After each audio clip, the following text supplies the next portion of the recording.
at eksenang hindi angkop sa mga batang nanonood. Patnubay ng magulang ang kailangan. Ang tunay na pag-ibig ay dumadaan sa maraming pagsubok. Gaya ng isang rosas na ang tangkay ay maraming mga tinik. Nakakasugat, nakakasakit. At kagaya ng rosas na hindi madaling pitasin, ang pag-ibig ganun din. Mahirap panindigan, mahirap ipaglaban. Katulad ng ating kwento sa gabing ito.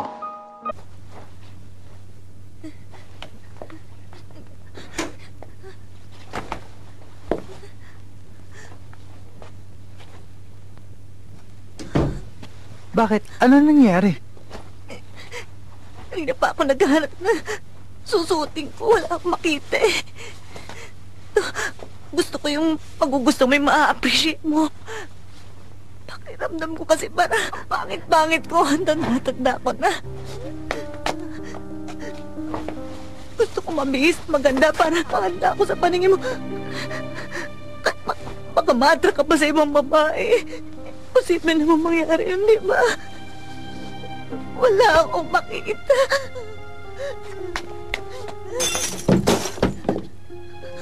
San, ano ba nangyayari sa'yo?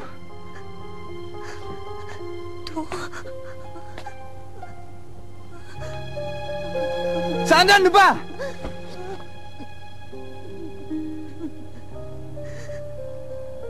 Binalis ko na yung kaago ko. Wala na si Lisa. Eric, kulang pa ba? Ano pang kulang ko? Binaba ako ng lahat ng expectations ko. Nilunok ko na lahat ng pride ko. Binura ko ng pagkatao ko dahil sa sobrang kitang mahal. Ito pa bang igaganti mo sa akin? Ha? Wala naman kami relasyon ni Lisa eh. Pero siyang mahal mo, di ba?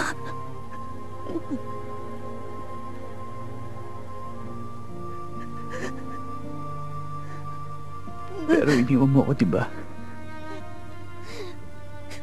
Iniwan kita para mag-isip. Hindi pare pagpalit ako ng ibang babae. Hindi pare pagpalit ako sa ibang babae. Andrea, ayok na! Lumayas ka! Lumayas ka!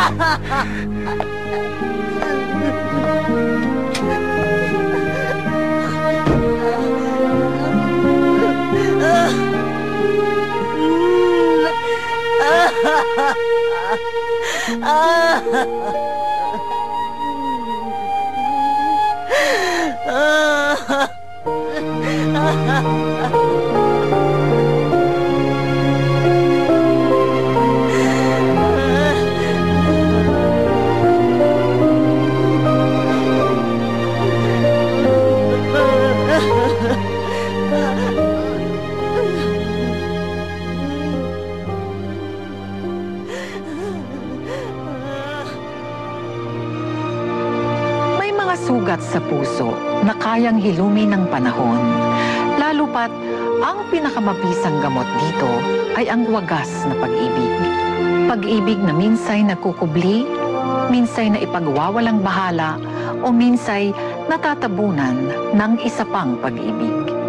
Pero darating ang pagkakataong ito'y muling uusbong at hindi na mawawala sa habang panahon. Ito po si Charo Santos. Magandang gabi po, mga kapamilya.